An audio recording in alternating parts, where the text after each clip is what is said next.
recently, and this would be late October of this month in 2025, there is a renewed interest, as we can see on some of the more popular conspiratorial, I don't know what else to call them, accounts on Twitter, of inspecting and viewing photography and videos from back on September 11th, 2001, which clearly show a vast quantity of explosive material detonating in the Twin Towers, the North and South Tower of the World Trade Center in Manhattan. It has been mentioned many times, and there's footage available, of the third building, that's World Trade Center Building 7, or WTC 7, collapsing. And that building collapses. That was about a 54-story building, in one of the cleanest collapses you'll ever see. I mean, it's just like the building just poof, it just glided right down to the ground. I encourage you to get online and watch pictures of other tall buildings being professionally demolished.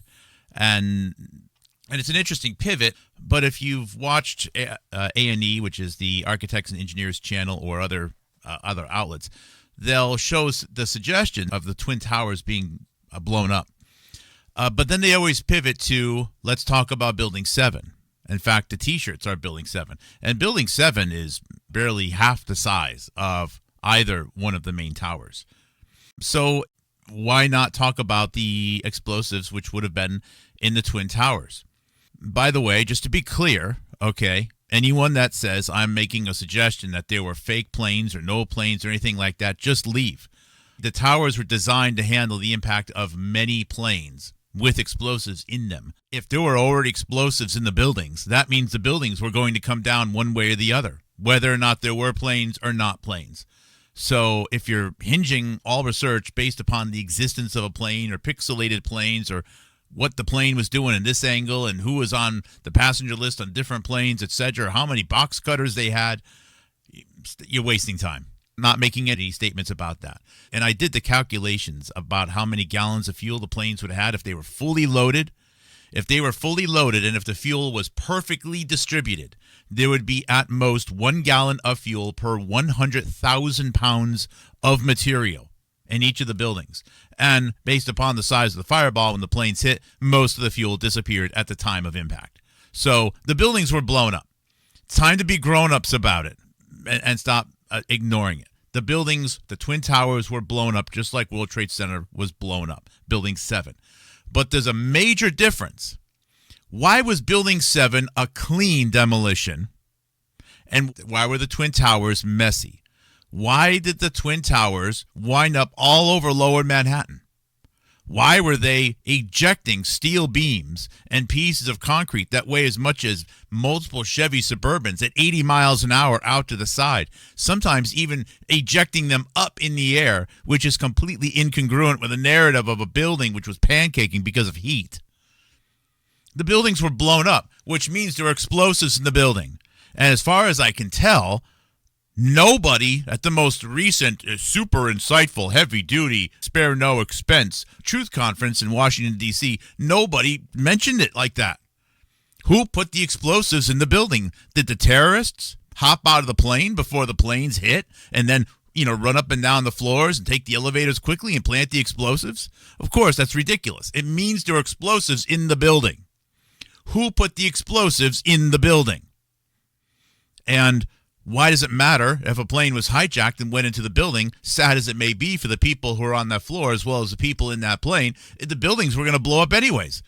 That means that the only reason the main quantity of deaths could have been avoided, the only reason, is if we talk about the explosives, which nobody talks about. It's a little bit like COVID. Nobody will talk about expected increased number of deaths because of population demographics, pyramids, if you will. No one talks about the drug epidemic. And if they do, they just say it's a Purdue Pharma thing. And it involves Israel. And that's it. They'll never say the numbers. And in fact, they even retweet and support and love and encourage support of other failed, lying citizen journalists and researchers who are paid to say things such as the opioid epidemic didn't have an impact on life expectancy in the United States. And of course, they won't even get to the details of the protocols, nor talk about the possibility that the reason why a lot of people had COVID shots are fine is because a lot of them were placebos. Once you talk about that stuff, it's like, why are you wasting anyone's time talking about a novel virus? Why are we talking about hijackers when the buildings were blown up? Why are we talking about the existence and the signature of a novel virus when more people were expected to die anyways, and then people were mass murdered? With hospital protocols which are engineered to kill, an opioid epidemic which is unaddressed, never spoken of, still remains buried for the most part, and the reality is that a lot of the shots were probably placebos. It's the same logic.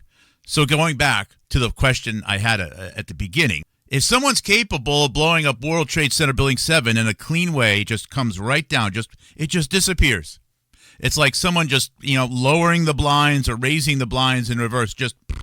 That's it. It's gone. Whereas the Twin Towers wound up all over the place. Is it because they planted the explosives poorly? Well, it would appear as though somebody wanted the Twin Towers to explode in a certain way. Now, I don't know what a suitcase nuke would look like. First of all, they don't exist. But if a theoretical one were to exist, what would it look like if it went off? One in each of the Twin Towers. I don't know. But people would probably believe, if they saw the Twin Towers blowing up like they did, I'll bet you that they could believe that that is a suitcase nuke. In fact, the way it explodes, you would just say, oh, it's because the suitcase nuke is going off, and you can actually see it as it drops down. Each of the floors where the suitcase nuke is, as it's going off, is getting blown out. People would view that as evidence that nukes exist, something which they've been dying to get, and trust me, agencies have been dying to give to people for a long time. What I'm saying is that the fact that the nature of the explosion of the Twin Towers is not spoken of, there must be a reason for that. Of course, it makes it hard to believe that it's a plane when you see that much explosive material. If the goal was for people to believe that it was an airplane, why not, since you're already blowing up the Twin Towers, why not have the explosion consistent with an airplane that had a lot of fuel on it? Why make it look like something which it wasn't intended to be? Which once again highlights an incongruence, highlights something which doesn't line up. They wanted a large-scale biological terror attack and crop dusters. They didn't get that.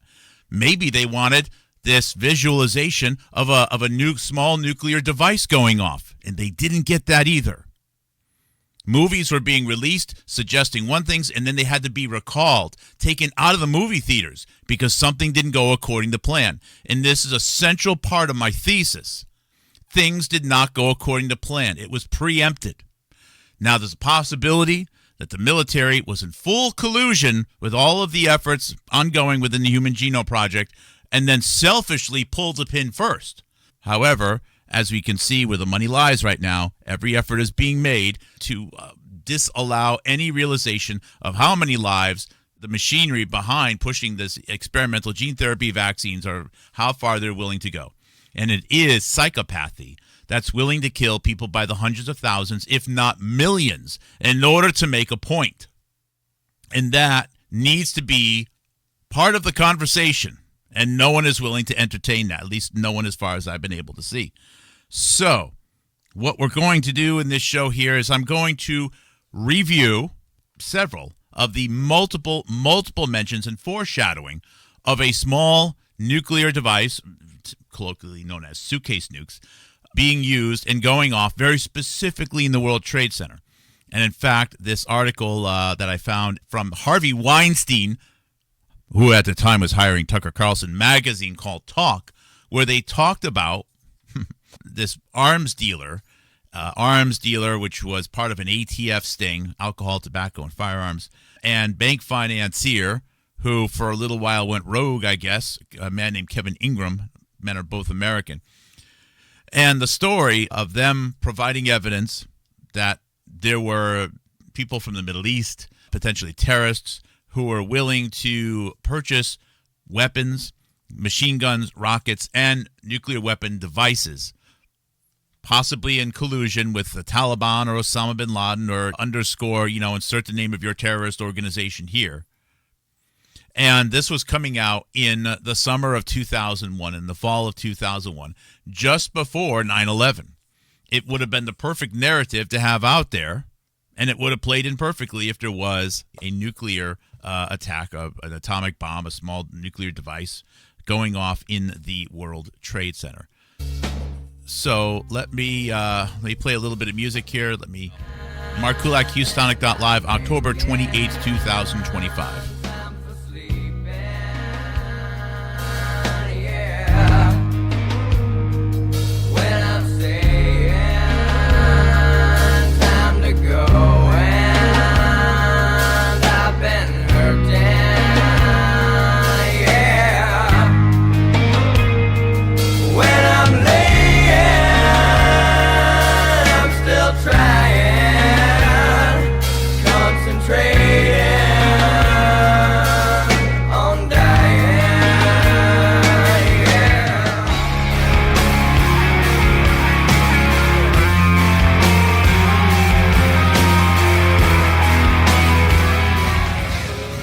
Couple of quick updates here.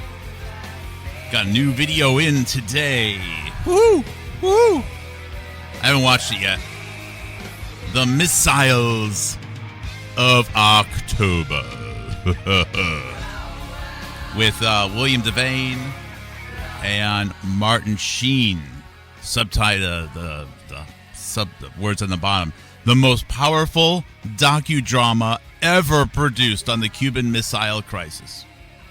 Wow, the review came from the Florida Sun Sentinel. That's funny because I use them a lot. They have a lot of articles that we use. They're probably more connected than I ever imagined. It's a 1974 movie, and I guess it is about the 13 days of October 1962, the Cuban Missile Crisis, and it is Martin Sheen, of course.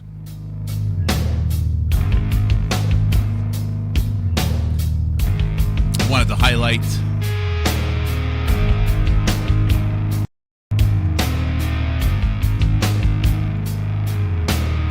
go to Houstonic or Houstonic.live and click on playlists.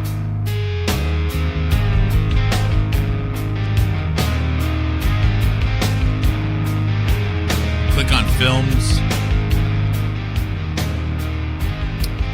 You can get a link to the film for Riefenstahl, Lenny Riefenstahl, 2025. I think there might have been a theatrical release, a film festival or something in 2024, but I'm saying 2025. Another fun movie, The Final Countdown. Oops, I typed Charlie Sheen. I meant Martin Sheen. I have to fix that. It's Martin Sheen. This is fantastic. It is a Hollywood movie. This was meant to be a huge Hollywood hit. For people who are fans of aircraft carrier and the workings of an aircraft carrier, it's possible that The Final Countdown is one of the best movies ever made. Now, the point of the movie is that it is a modern aircraft carrier, modern in the year 1980. And they're on I think it actually has a atomic, it might even be a nuclear-powered aircraft carrier.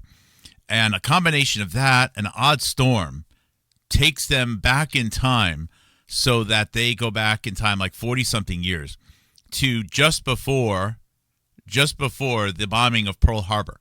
So it's wild because you'll actually learn some things.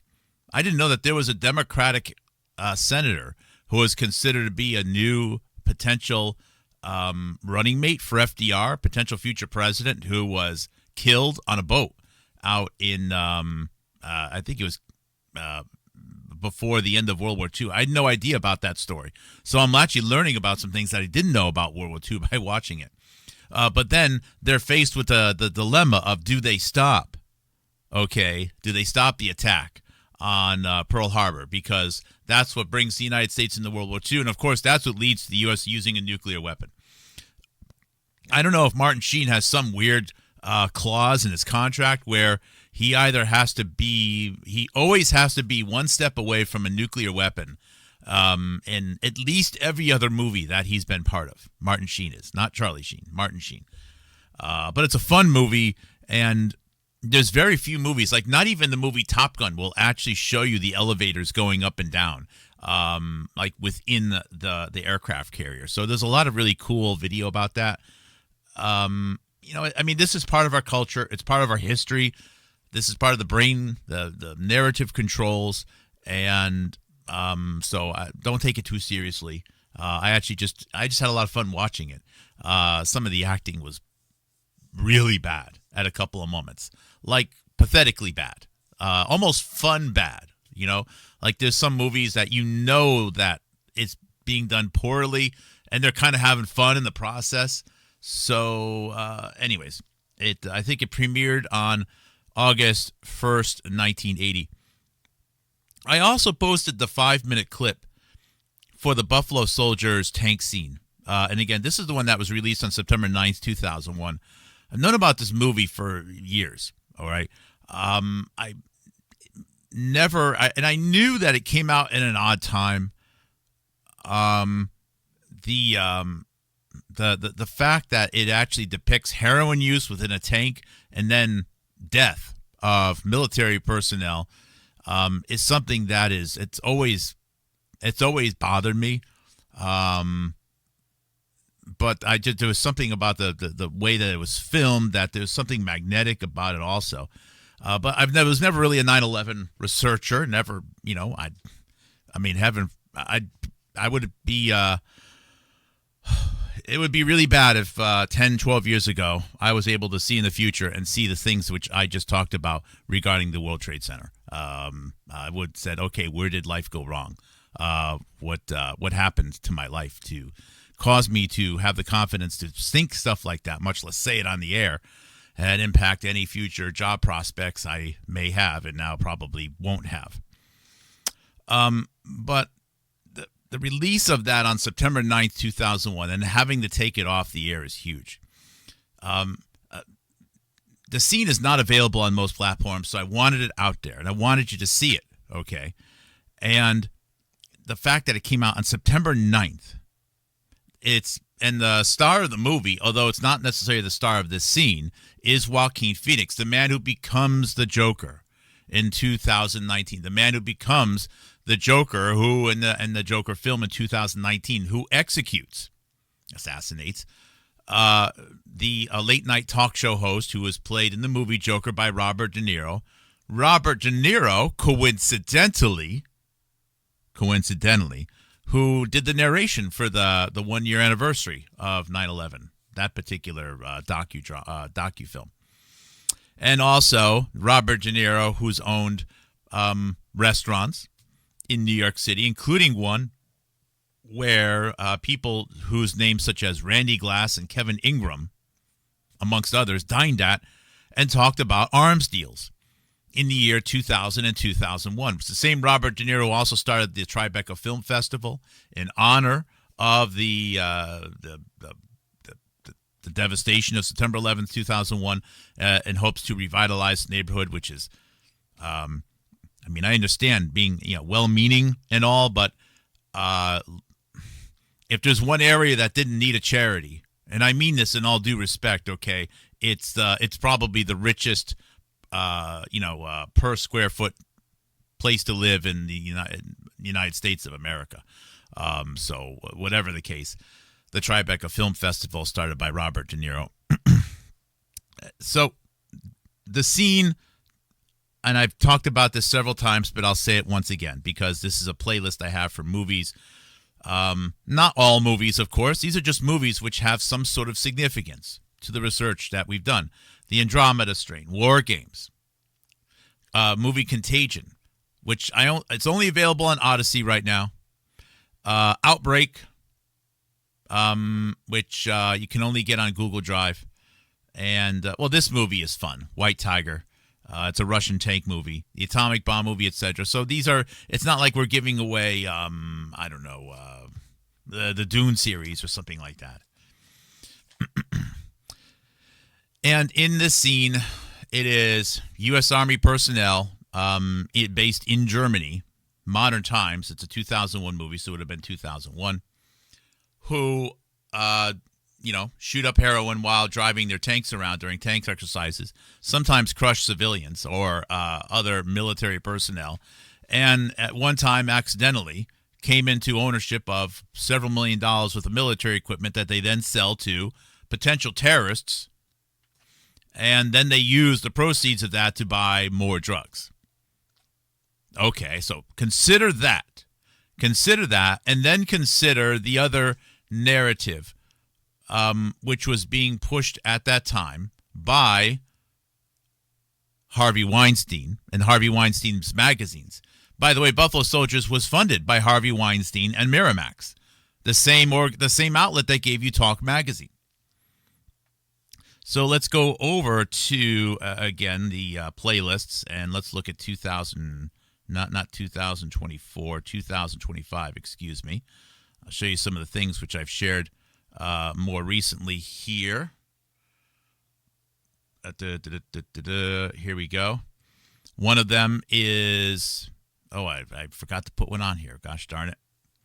One of them is this Randy Glass, a man from Florida who was previously a jeweler who got into some trouble with the law and then wound up becoming an agent, someone who was willing to help the ATF with sting operations previous to 9/11.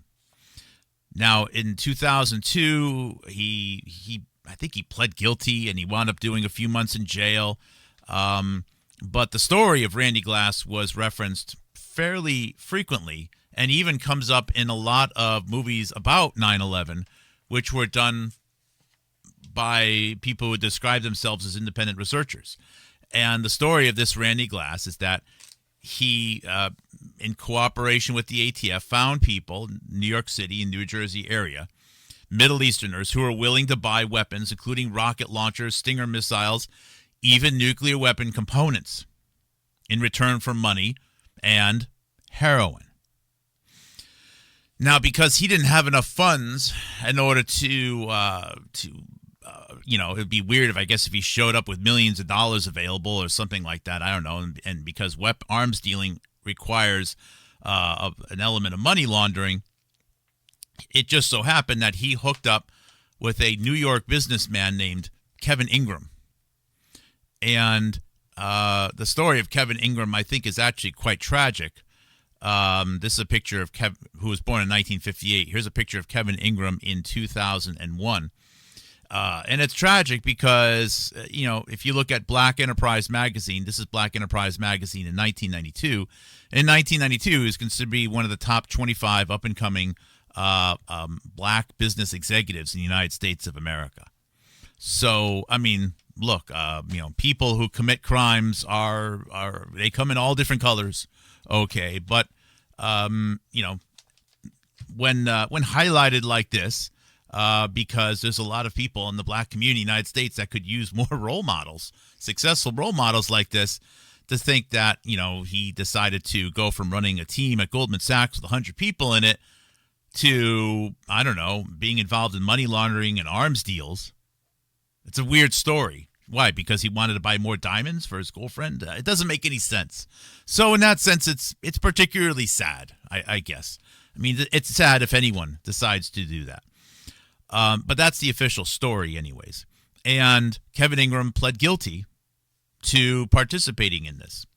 And his story of pleading guilty was called out in an article which I've highlighted several times so far.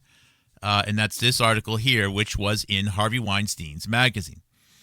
And now the article came out in November of 2001, which means it was in works for several months. It's not the first time Kevin Ingram's name was in the press anywhere. He had already been in other local press, even New York Times, as a weapons dealer, or I should say as someone from the banking industry of the United States who is willing to provide money to help with other potential alleged arms deals. I guess, but given the fact that Talk Magazine is a magazine which takes months to produce, the fact that the news broke in local newspapers first is not much of a surprise.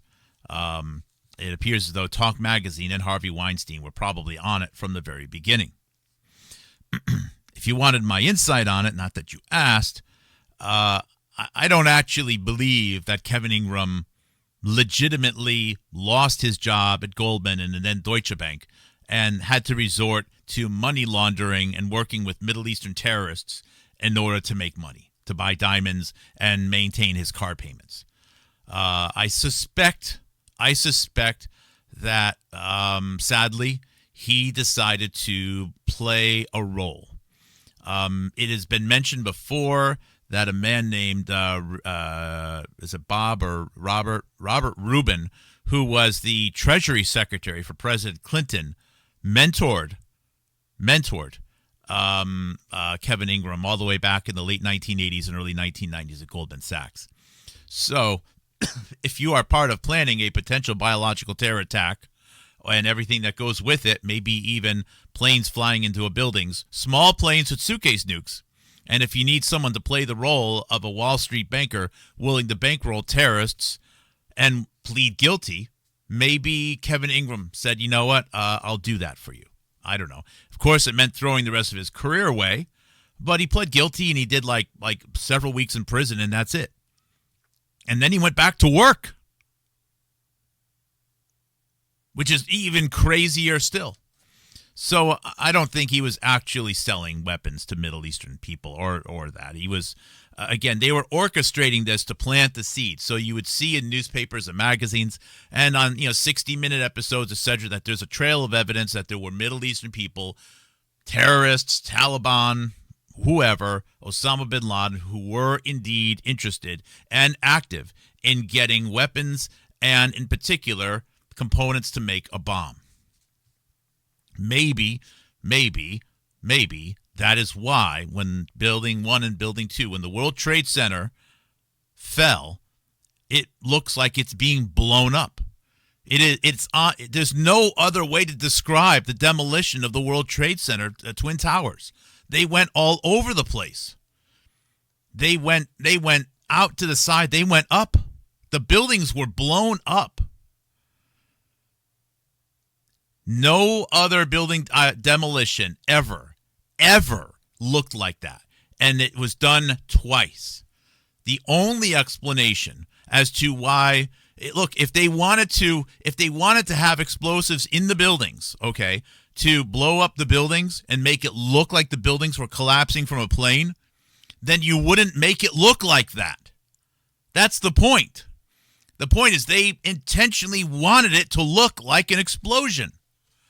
And I mean an explosion way beyond anything that would happen from a plane. And why would anybody have wanted that? Why? Because there's gas lines? Well, there's shutoffs. That won't count. There's only one explanation. It's because a decision was made that they wanted to have the visual effect of a large explosive going off in each of those buildings.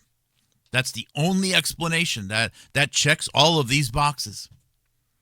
Way beyond,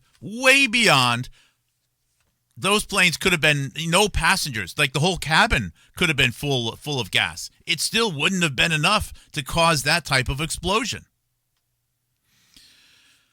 And in here, we can see, nuclear. They were even talking about weapons of components for nuclear weapons. Now, the Harvey Weinstein magazine is the only one which even states part numbers, M2020 and MR2020, which they kind of sound like made up part numbers, but there's some attempt in here to be very specific because they don't give you part numbers or families of machine guns, but they're very specific when it came to the nuclear weapon description or the nuclear weapon component description. This was in Harvey Weinstein's magazine. That's right, the same Harvey Weinstein that brought us on September 9th, 2001, a movie about loser U.S. military personnel who do heroin in tanks and drive around carelessly, killing civilians and other military officers, and steal U.S. military equipment and sell it to terrorists in return for money and heroin. Oh, that's right. The same Harvey Weinstein whose magazine talks about Americans who work with losers in the military who are willing to sell stolen military equipment to Middle Eastern terrorists in return for money and heroin, including components which can be used to build an improvised nuclear device or a small nuclear device, or a suitcase nuke, if you will. Now, next is the videos which I've posted, which are one was from NBC Dateline, the other one was from NBC News in 2004. The NBC WPTV, this is out of Florida, had a 2002 video about Randy Glass talking about foreknowledge about 9/11, and it includes a clip where Randy Glass suggests that when he went to the FBI or whomever, okay, with foreknowledge of 9/11, he didn't mention hijackings. He said maybe it does include hijackings, but he said they were going to take down the Twin Towers. The hijackings, that's interesting. So he's talking about he's part of this sting operation, which I think is all about creating narrative. And their explosions, and they're talking about nuclear weapon components and bringing the buildings down, and bringing the buildings down is on audio. No, nobody mentioned anything about hijackings, but that's exactly what happened. And we are told that the buildings came down only because there was a lot of fuel and a lot of copier paper, I guess, inside the buildings, which led to that incredible explosion. But he was indeed involved, as it was documented even before 9/11, in offering and components of nuclear weapons. Now, I'm not saying that he did have access, okay? However, he pled guilty, or I shouldn't say he pled guilty. He already pled guilty to some unrelated diamond thing, which is why he had to play the role. But other people pled guilty to this sting operation that Randy Glass was part of with the ATF. Now, also in 2002, August 2002, NBC Dateline had a 1-hour special called The Trail of Terror. I can't find this anywhere. I'm going to put out a request to see if anyone can actually get the video. The video would be pretty cool. But it was a 1-hour news special, which means, 50-something minutes, 48 minutes when you factor out the commercials. And the coming up, little things before they always go to break. Maybe it's 45 minutes. Fortunately, we were able to attain the transcript for it. Someone actually listened to it and wrote down the transcript. So it's real. It happened. It's out there somewhere or another. Strange that it makes no mention of Kevin Ingram. Kevin Ingram is a man who pled guilty. I guess he did his 5 months. He was supposed to be in the trial of the century or something like that in 2002, but because of the nature of September 11th, 2001, we never talked about Kevin Ingram again. He just went back to his life. It's very odd. But this special did talk a lot about this Randy Glass. And in here, in this August 2nd, 2002 NBC Dateline, so now we are, 11 months after 9/11, we have, if you search NUCL, I see 21 mentions of nuclear. 21 mentions of nuclear bombs. That's odd. It kind of resonates, though, with the pictures, doesn't it? Because the buildings look like they're being blown up. The Twin Towers wind up all over Manhattan. They didn't fall. They didn't tip. They didn't pancake. In fact, there were people who were in stairwells on the 20th floor who survived. You know why? Because nothing landed on top of them. 80 floors of concrete and steel went in different directions. So much so that people who were on the 20th floor lived. There's no reason why anyone on the 20th floor, other than a miracle, okay, should have lived, assuming the building was coming down in a pancake form? No, but there was nothing on top of them.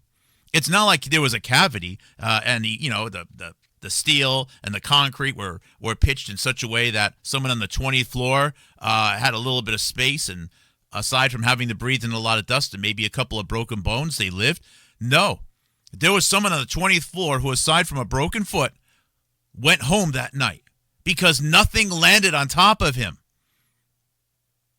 because it went all over the place as if it was being blown up, floor by floor by floor by floor. That's a true story. At least, I'll tell you what, it has to be a true story because it so does not align with the narrative that they've been wanting to tell. So here we are, Stone Phillips. And I'm just going to read the different little clips here about this, okay? So there's the introduction.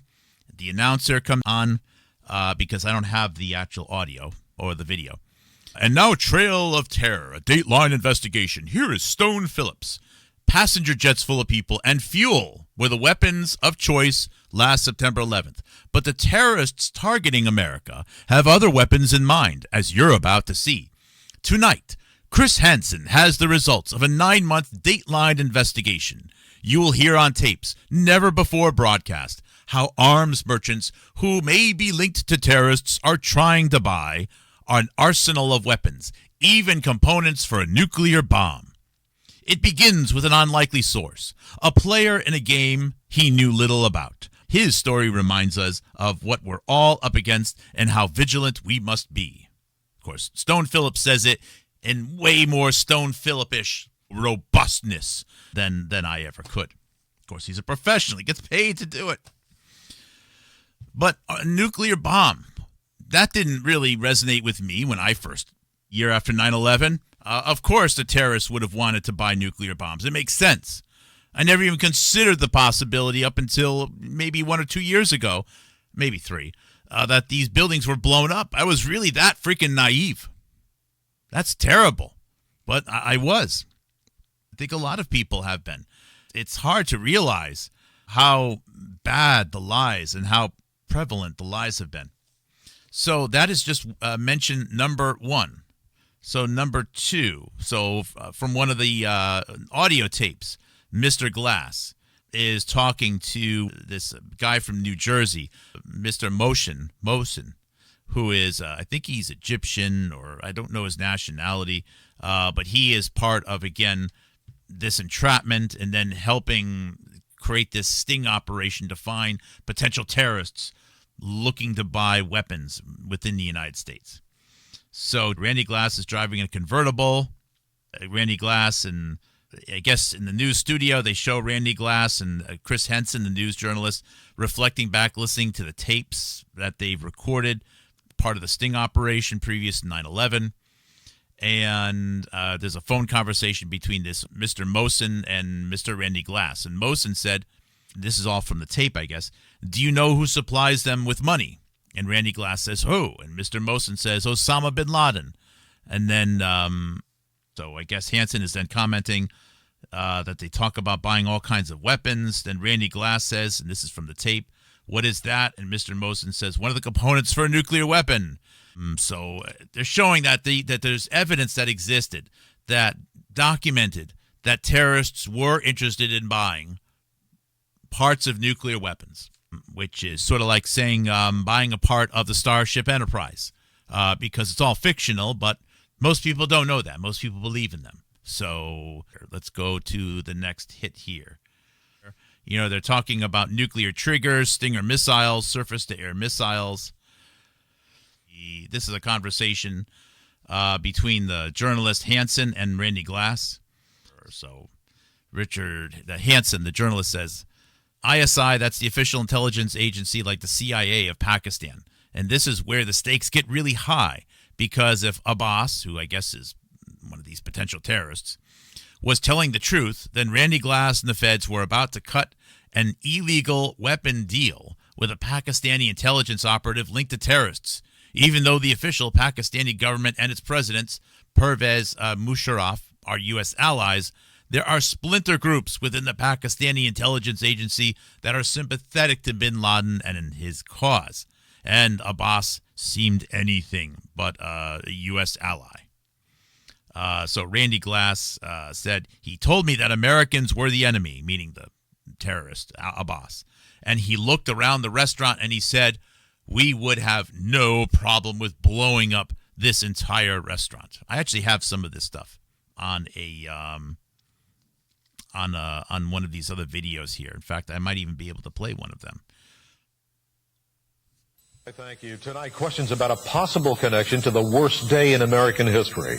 Did an admitted con man turned informant tip authorities, including a state senator and a U.S. senator, to a threat against the World Trade Center? News Channel 5's Kathleen Walter is joining us with the results of a News Channel 5 investigation tonight. Kathleen. Well, Jim, Randy Glass is a man with a criminal past, but someone the government trusted enough with very sensitive and classified intelligence information. There is no dispute he was wired into international arms dealers and may have heard about terrorist threats to the United States. What did a local and U.S. senator from Florida do with the information he says he passed along? Seemed the unthinkable. Terrorists using airplanes as deadly weapons to attack the Pentagon and the World Trade Center. But to Randy Glass, the idea that terrorists wanted to bring down the Twin Towers came as no surprise to him. I felt incredibly uncomfortable because I knew that something was going to happen.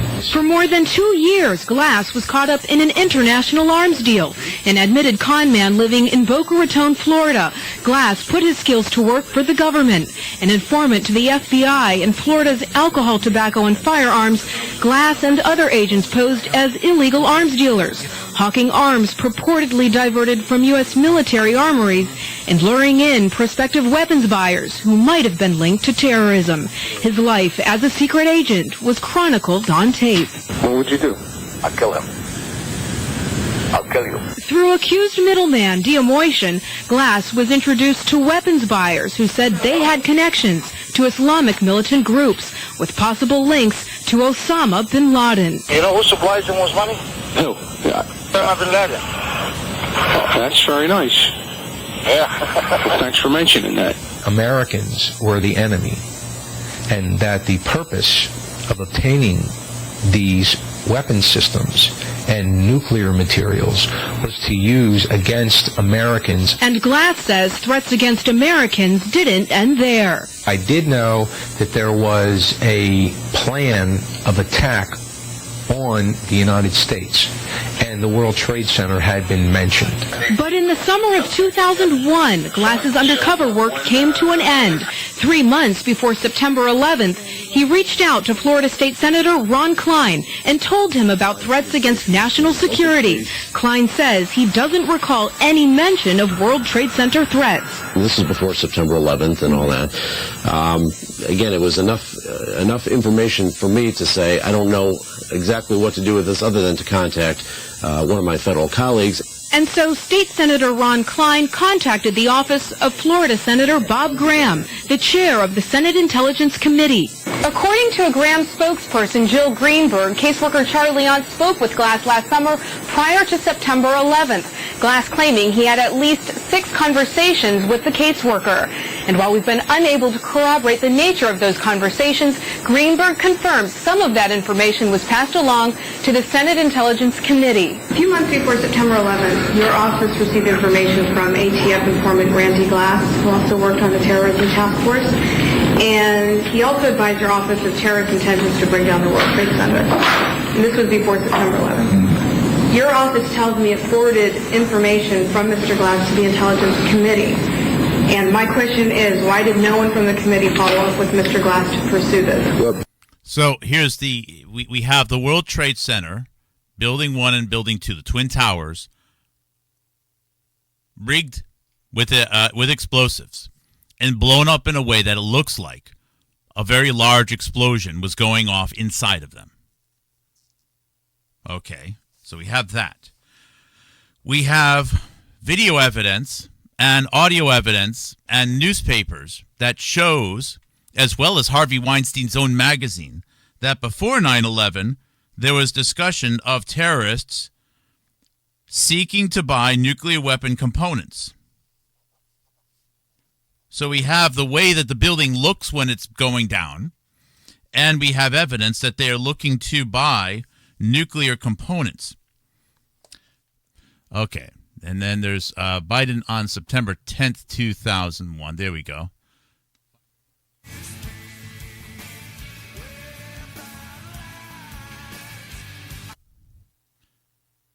This is Biden on September 10th, 2001. Our priorities, I think, are a little out of whack.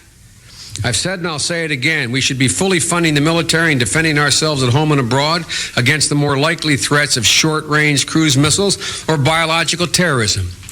Last week, the Foreign Relations Committee began hearings on how to build a so-called homeland defense.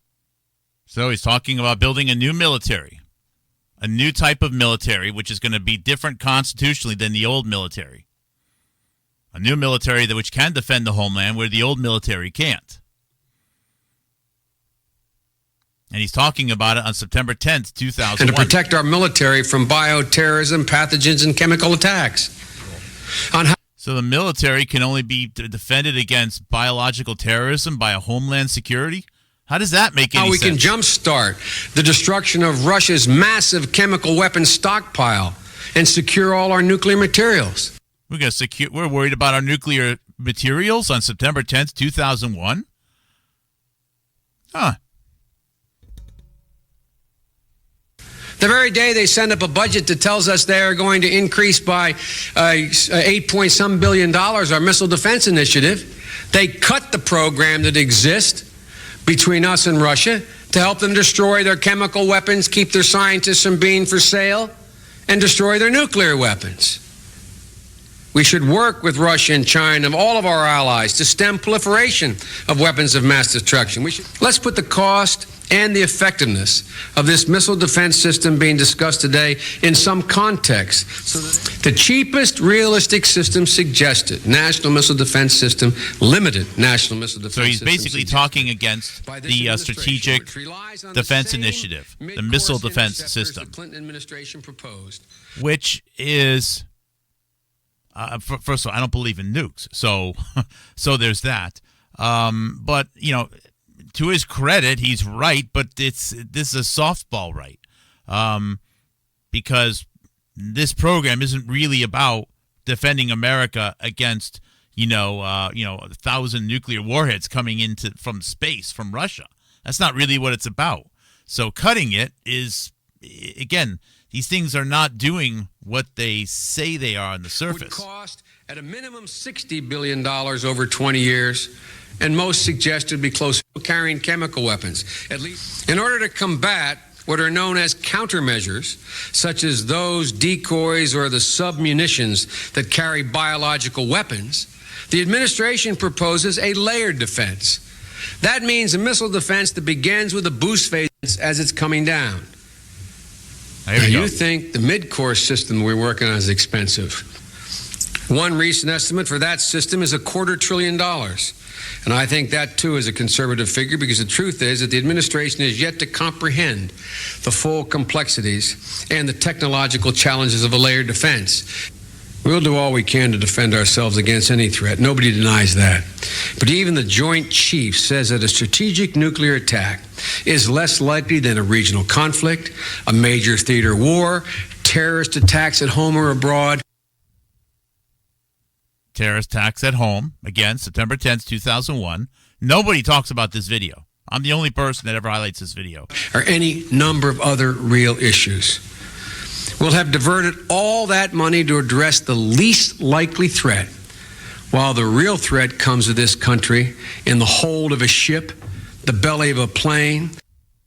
The hull of a ship, the belly of a plane. Or smuggled into a city in the middle of the night in a vial in a backpack. And I ask you, you want to do us damage? Are you more likely to send a missile you're not sure can reach us with a biological or chemical weapon because you don't have the throw weight to put a nuclear weapon on it, and no one's anticipating that in the near term?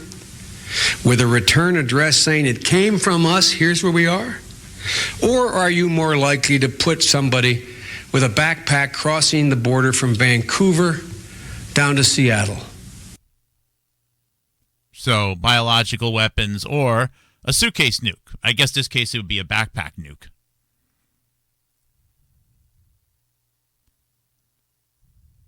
Or coming up the New York harbor with a rusty old ship with an atom bomb sitting in the hull. Which are you more likely to do? So, what are you more likely to do? Are you more likely to use a small improvised nuclear device? You're more likely to use an atom bomb that doesn't come from a missile, that comes in a suitcase or a backpack or is in the hull of a boat or something like that. That's what you're more likely to use. We're talking atom bombs. We're talking improvised nuclear devices. On September 10th, on September 11th, the building blows up all over lower Manhattan as if there's a bomb in it. Throughout the summer and in news articles which are spilling out throughout the fall of 2001, and because they were already in the works, so they wound up coming out anyways, even though they were written before 9/11, they were talking about all of this evidence that was being collected that terrorists were already looking to attain the parts of nuclear weapons. And, of course, here now Joe Biden is talking about atomic weapons. So we made the point that in the we want to call it the 9/11 truth, whatever, fight for truth or flop for truth or something or other hearing, that no one was willing to talk about, or nobody did talk about the either nukes or whatchamacallit, or that there was an incredible focus on hijackers. Even though the buildings were blown up, why are we talking about hijackers? There's nothing that the hijackers, assuming they are real, assuming the planes went in, could have carried, which could have blown up the buildings. Why are we talking about that? If we go to, let me see here, Tucker Carlson, and who did he have? Curt Weldon. So, did a 1 hour floor. This is Curt Weldon. Now, this is almost a nail in the coffin on this story here. Curt Weldon is, he will talk for hours. They're going to bury this guy, and he's still going to be talking in his grave. He just won't shut up. And he got at least an hour at the Jason Burmis thing. If you go to the Able Danger, if you go to the book, if you look that up, I guess some internal investigation that determined there were going to be hijackers before 9/11, and the Department of Justice and the FBI just kicked back and let 9/11 happen. A lot of that stuff is being, the most noise about that is coming from this man, Curt Weldon, who was a former United States congressman from the state of Pennsylvania. And Curt Weldon was, a few months ago, he was on Tucker Carlson, again, talking about 9/11, talking about how the 9/11 Commission is a cover-up. Well, no, duh. By the way, the 9/11 Commission, people running the 9/11 Commission were in books, such as Germs, which came out on September 9th, 2001. Maybe Curt Weldon should actually do his job, and if he was genuinely concerned about making any progress, mention the Germs book. He won't do it, though, because he's obviously part of protecting the slavers. Anyways, what I found most fascinating about Curt Weldon is it's not the fact that he was on the subcommittee in the United States Congress, which is responsible for signing off on, as part of appropriations for funding for the U.S. military. Okay, that's fine. He's a Republican, and some say, or at least he has said, that he was potentially on a path to becoming head of the subcommittee which appropriates money for the United States military before 9/11. Okay, if that's the case, fine. He said that even Donald Rumsfeld, the United States Secretary of Defense, for President Bush, told him that. So, but what really is noteworthy is that he's, and if you zoom in, he loves to talk about how he's a volunteer fireman. And he knows all about fires. And he knows all about buildings. And he was even invited to the World Trade Center after the World Trade Center bombing in 1992 to personally inspect it. So I guess he knows a lot about fires. He knows a lot about buildings coming down and etc. And he's always loves to wear his fireman's sweaters and shirts and hats and gloves and bumper stickers, etc. But if we go to the page that we have for Curt Weldon, and I started to carve out a page for him, W-E-L-D, W-E-L-D-O-N, W-E-L-C. I hope I made a page for him. I'm going to have to make a page for him then. Where would I have put it? Ooh, that's no good. I thought I had a page for him. Maybe I just didn't make it public. Let's see here. Where else might I have put it? Well, that's a bummer. I'm going to have to address that later. But what I didn't know about Curt Weldon until I started doing the investigations was that one of his primary concerns before 9/11, before September 11th, 2001, were suitcase nukes. If you do compound searches of Curt Weldon in U.S. newspapers, you will find him thinking a lot about suitcase nukes, small nuclear devices. Which means the loudest voice about a 9/11 cover-up before 9/11 was predominantly concerned with a suitcase nuke. And since then, he stopped talking about it. The Twin Tower explosion looks like a very powerful bomb going off in those buildings. Now, the fact that all the floors aren't blowing up at once, I don't know. Again, since a suitcase nuke is a fictional device, there is actually some flexibility in how one would execute what it would look like having an improvised nuclear device going off after a small crop duster hits each of those towers. You can make it look however you want, but it's got to look. It can't look like Building 7. The building just can't come down clean. It has to look like an explosion. So the people, whoever they were, who are putting the explosive materials in the Twin Towers, and if you say, well, why didn't anybody see them? Well, that's a stupid freaking question. And the answer is that there's miles and miles of unused conduit pipes, PVC pipes, that are accessible from just a few locations within those buildings. Those buildings were designed like that to allow for, newer forms of connectivity wire and fiber optics and so on to be, run through the floors. So all the floors had accessible tubes from just a few locations. So don't even give me that stupid quip. And it's one of the first generation of buildings which was designed for demolition. Another key point. No one wants to think about that, but you can't insure buildings that are 100 stories tall without at least a proposal for how to bring them down should there be a problem. How would someone promise to insure the World Trade Center for $1 billion or $5 billion or whatever if it was unknown how bad it would be if, a comet hit one of the buildings? If they were destabilized in a completely unknown way, and if there was no plan to bring them down, how can you come up with a proper number for what it would cost to insure them?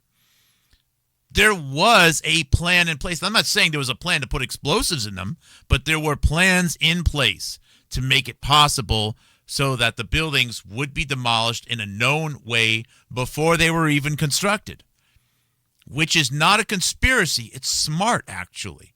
It is smart. Would you want a 100-story building going up next to your house if they didn't know how to take it down? Should there be some unforeseen structural problem? Of course not. Anyways, this is what he was talking about. So the evidence adds up that before 9/11, the plan seems to be, the concern, the focus was all about terrorists blowing up the World Trade Center with an improvised nuclear device. That does a variety of things. It provides a ton of additional funding to military forces, but in particular, non-U.S. Army. You can get the State Department involved. You can even have a new Department of Homeland Security, fully justified by the fact that the U.S. Army, which can't police the homeland, can't fund police operations in the homeland. So how wonderful is it if your desire is to have a new military and to use the old military for nothing more than, a test animal status? Something like that would be great. It also gives you more justification for more agencies with more endless confidentiality and non-transparency because of concerns of nuclear weapons. Perfect. You don't need to hijack a big planes. All you need is something big enough to carry a suitcase. You also, of course, you need a paper trail. You need a paper trail that there were people looking to buy suitcase nukes. And that is exactly what this story is about. They don't need to buy all the components. All you need to do is put down a paper trail through FBI, DOJ, local police sheriffs, etc., that there were people who spoke in a funny Middle Eastern accent who were looking to buy nuclear weapon components. Combine that with the visual evidence and destruction of the World Trade Center, and people are going to be sold. Would Senator Joe Biden have given a speech about this happening on September 10th, 2001? Of course not. He's going to see the narrative, but no one's stupid enough to do something like that on September 10th, 2001. Let's listen to a few more things that Senator Joe Biden said on the day before September 11th, 2001. And what defense do we have against those other things? Watch these hearings we're about to have. Boom!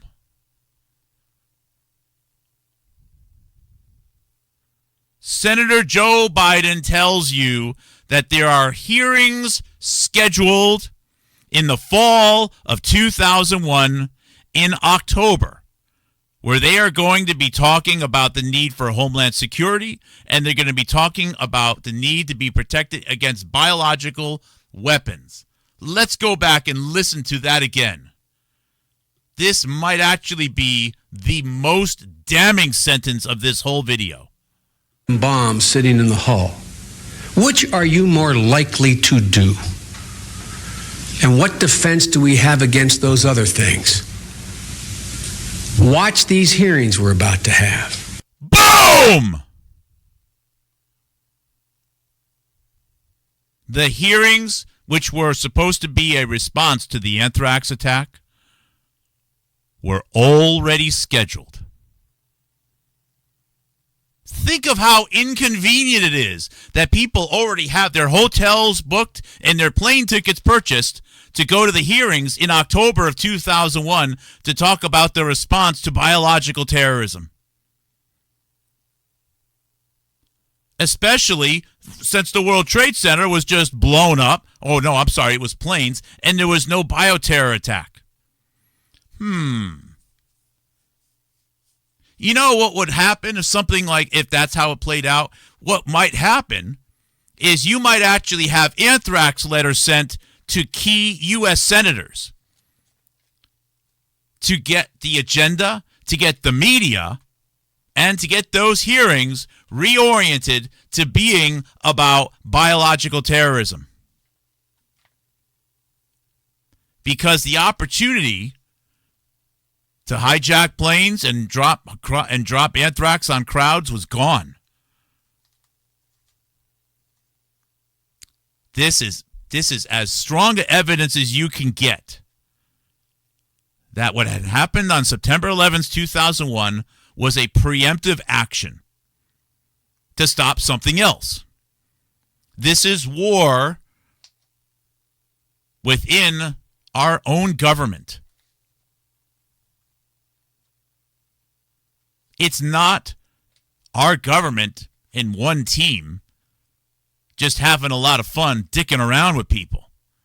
This is war. This is war over trillions of dollars. This is war over who's going to have control over the AI and the computers in the future, who's going to get the intellectual property, who's going to control all the medical records. Are we even going to have a U.S. military? Will the U.S. military even survive being subjected to a potentially highly carcinogenic DNA anthrax vaccine? That is what this is about. That's what this type of war is about.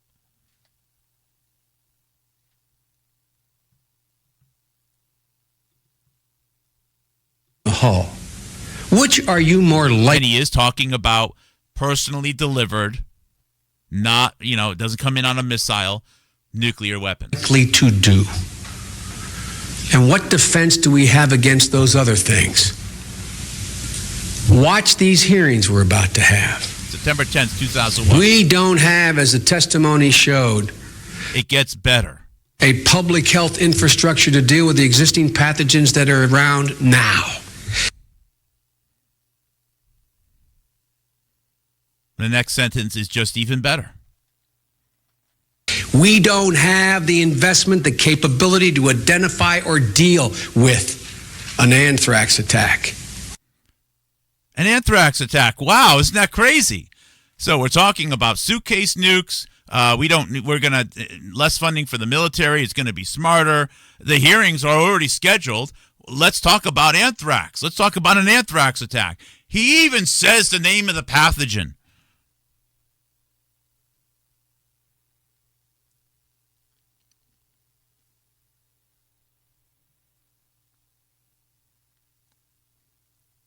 And this is a point where so many of the 9/11 researchers have failed.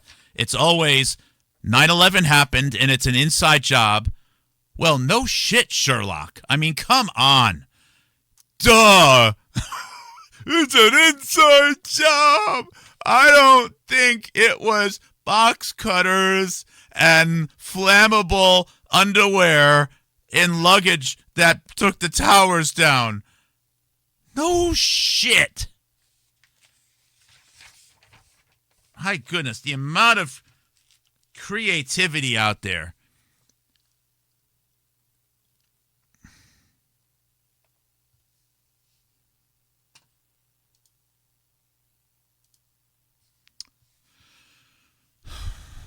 Look at this map here. Let me open up a map here on let's see here. Windber, Pennsylvania. Open up on Google Maps. It's a very small town. It's just south of Johnstown, which is right there. Of course, you have no perspective. So this is Windber. Windber Center is right there.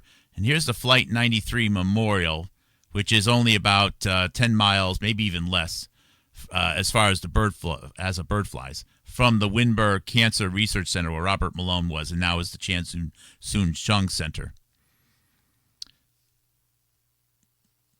So there that is. And where is, let's see here, Windber, see directions, Walter Reed.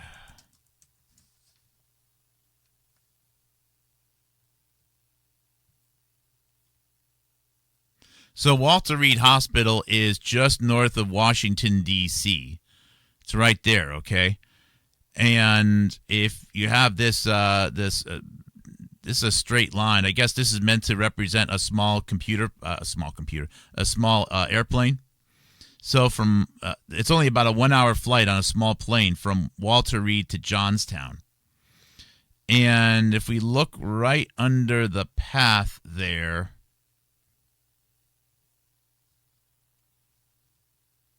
let's see here. Where is it? Here's the flight 93 crash area. It's just south of there. So my speculation is that there's something. While many people have said that the Flight 93 crash site is a field, I think describing it as a field is a little bit incorrect. It's Yeah, it's an open area, but it's actually a hilltop. Flight 93 crashed into the top of a hill.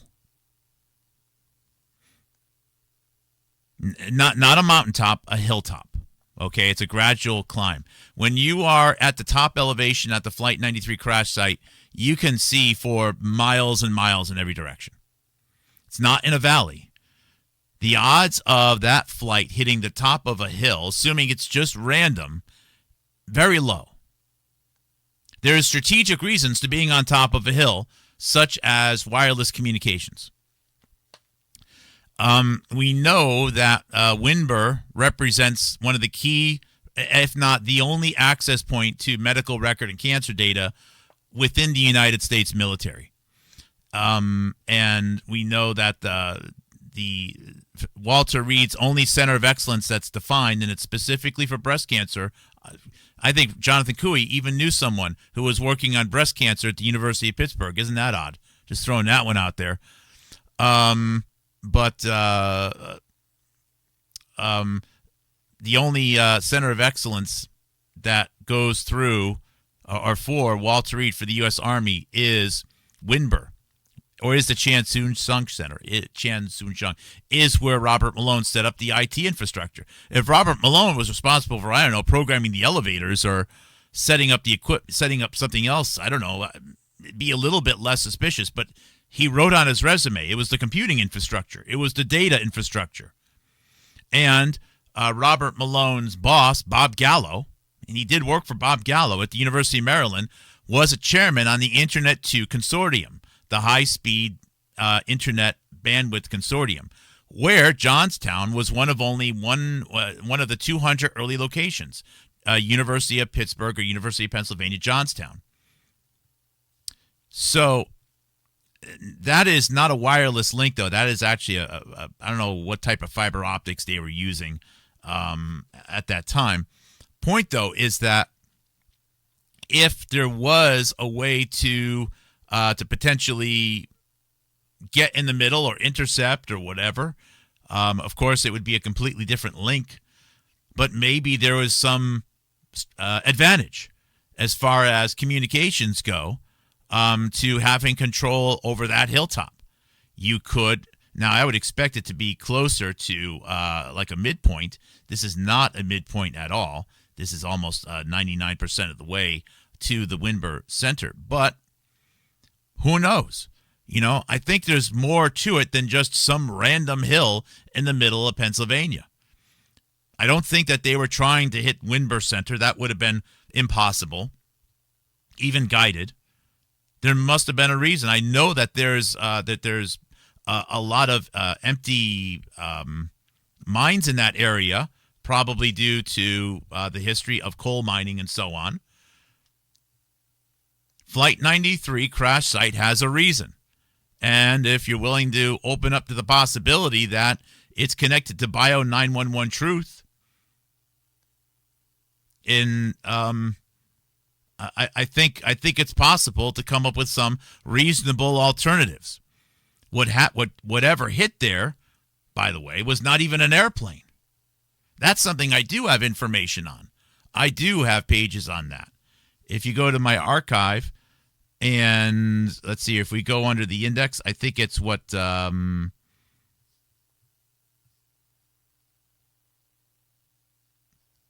think it's under F Flight 93. Yeah, Flight 93. I have a whole page on this. This is the Herald News, New Jersey. This was in the newspaper on September 11th, 2001, meaning it was a story for September 10th, 2001, that a fire closed Newark Airport. Firefighters pour water on a building under construction. Under construction. Near a taxiway for private jets at Newark International Airport on Wednesday. The airport was shut down for 35 minutes while airport firefighting equipment was diverted to construction site. Some flights circled while others were diverted to other airports. Fire closes runways at Newark Airport on September 10th, 2001. And very specifically, it hit the post office. It hit the post office. It hit the post office Newark Airport is only, that's right, 4.5 hours away from the crash site.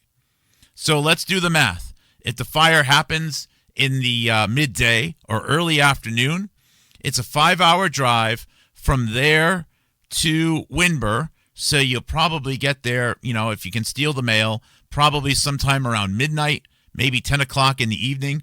And that gives you 8 hours to run around town and distribute backpacks of mail, which you can then hit with the leaf blower and then run away and say probably came from the Flight 93 crash. Because it's strange, the only thing they found from Flight 93 at that site was mail.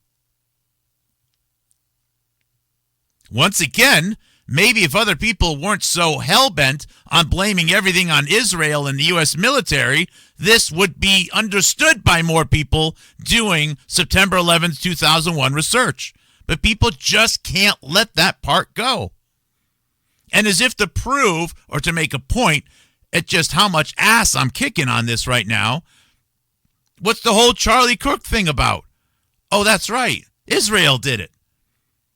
Israel was in such a big hurry to cover up 9/11 that they were willing to assassinate somebody and then allow all the media and all the alt media and all of Fox News talk about it nonstop for a year on September 10th, 2001. Yeah, that makes an awful lot of sense. So it's an hour and 30. I can't believe I just went an hour 30. Okay. Sorry. Yep. And then I got all the Daily American articles where you can see the field, which has everything in it but an airplane and bodies. Oh, they found some old tires in the woods, which were probably from a Chevy Silverado or something. It doesn't even line up. Nope. It hit the ground so hard, it just disappeared.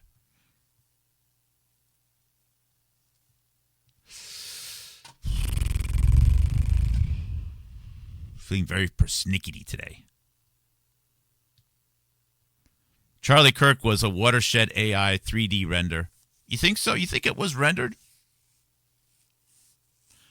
Charlie Shirk.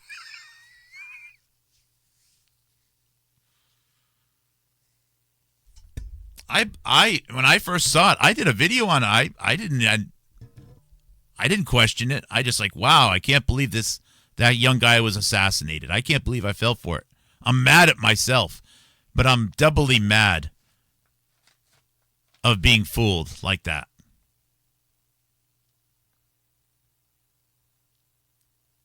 Thanks again, John, for all the other supporters. Oh, you weren't great. That's good. It's okay. I mean, as you know, I get in my grooves. I mean, it's obvious, a few minutes in if I'm just grooving or if I'm interacting. So, I mean, if you want to chat amongst yourselves, that's great. I love it. It's not that I know it seems like I don't care. It's not that I don't care. It's just like today, I've been doing so many other things myself. This show, by the way, this show was really done 2 or 3 years ago. This stuff has been done for a while right now. The ideas are always stewing in my head, but the archives have been done, and usually I just get an idea. Someone will. I have a few people who have my phone number, and I just get an idea of okay, let's just do this. Mortal Kombat blood. Yeah, it is, John. It's the fact that there were people there who jumped on top of him.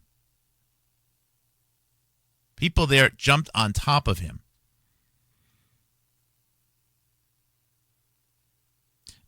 Look, maybe an exception would be, a young child or something like that, okay? But if someone right next to you just gets shot, it could be one of your best friends.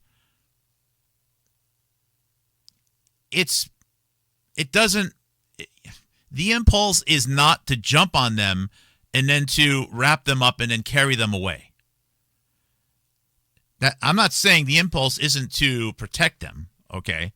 It's just that if there's bullets coming from an unknown location, I can't help the person that was right next to me shot, even if they're one of my best friends ever. If I don't know where the bullets are coming from, if I'm going to get shot too, I can't do anything. So the first thing that needs to be done is to assess the situation. And I don't see, of the people who jumped on Charlie Kirk going, what happened? Where did that bullet come from? Are there more bullets? They should be ducking. Instead, they jump on him and run away. It's illogical. And the evidence which is being used to show, why it happened, it's so poorly manufactured. Oh, man. People should lose their license. But there is no license to have a show.